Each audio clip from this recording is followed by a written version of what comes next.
Normalde Uludağ Üniversitesi olarak daha önce de güneş enerjili, hidromobilli araçlarda katılmıştık ama elektrikli araba dalında ilk kez katılıyoruz. 52 takım içinde ilk 20'ye girdik. İlk sene katılmamız sebebiyle biraz eksikliklerimiz vardı maalesef. Ama zamanla teslim ettik. Yani 5 kişilik bir arkadaş çevresiyle sadece yaptık bunu. Bunu normalde 7 kişilik bir arkadaş grubuyla yapmaya çalıştık. Ama bazılarının ara ara işleri çıktı. Yani bunu 4 kişi, 5 kişi son bir ay yani geceli gündüzü çalışarak yaptık. Yani sanayiden ya bunu bir öğrenci grubu yapabiliyorsa bir ülke neden yapmasın? Hani bizim amacımız bir baba yiğit olmak, yerli üretim yapabilmek. Yani gördüğünüz gibi ortalama 80-90 kilometrelere çıkan bir araba yaptık.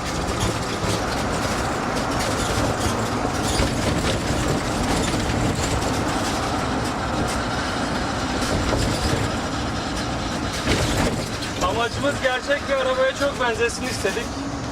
Yarıştan ziyade pratiğe çıkabilsin istedik. O yüzden aracı biraz büyük yapmaya çalıştık.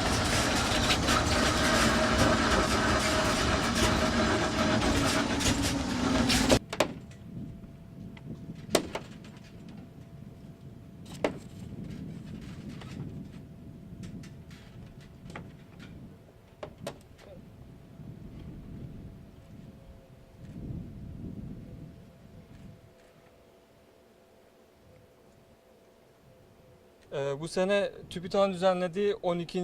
elektrikli araba yarışlarına Uludağ Üniversitesi olarak ilk kez katıldı bir araba. Yani ilk senemize göre gayet başarılı olduğumuzu söylediler. Yani bir öğrenci grubu olarak araba gerçekten hani yapılabiliyor ama normal trafiğe çıkacak bir araç yaklaşık olarak 900.000 sayfalık bir test aşamasından geçmesi lazım. Bu bir üniversitenin, iki üniversitenin yapabileceği, yani trafiğe çıkacak bir araç için bir üniversite, iki üniversitenin yapabileceği bir iş değil. Yani ülke olarak yapılabilir ama üstünde durulması lazım. Yani ülke sadece aracı 20.000'e alıp üstüne vergilerle 80.000'e satıyorsa ve sadece o bana yeter diyorsa sıkıntılı bir iş. Ama istenilirse akademisyenler olarak, hükümet olarak gerçekten iyi bir araç çıkabilir yani. Yani biz şu an testlerle gördüğünüz ortalama 80-90 km hızla gidebilen tamamen elektrikli, tamamen yerli bir araç ürettik. Şu an Norveç'e baktığımız zaman tamamen %100 elektrikli araçlara geçildi. Yani bu yakıtlar, petrol olsun, geri dönüşümü olmayan şeyler zamanı doluyor ve tükenmek üzere 50 sene, 100 sene içinde. Yani bizim ülke olarak zaten en büyük 60 milyar dolar kadar hep enerji yani ithalatımız var.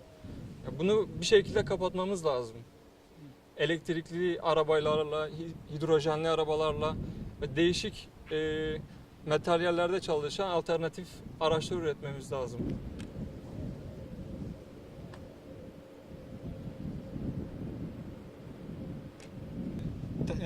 Bu projenin tasarım kısmında görev aldım. Hani bilgisayar ortamında tasarlanmasını ben yaptım.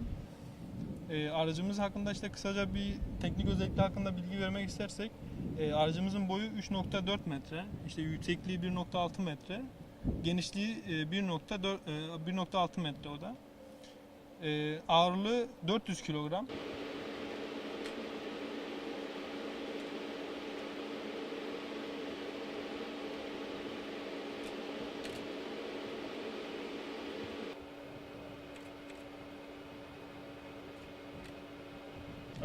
Şu an gösterebileceğim zaten normal içten yanmalı motorlu araçlardaki debriyaj kısmı bunda olmuyor. Sadece gaz ve fren pedalları var. Gaza bastığınız zaman akım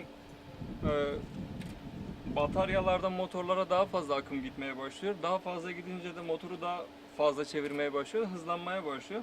Çektiğiniz gibi zaten bazen fren yapmaya bile gerek kalmıyor. Akım azaldığı için motor yavaşlayıp durmaya başlıyor bir noktadan sonra.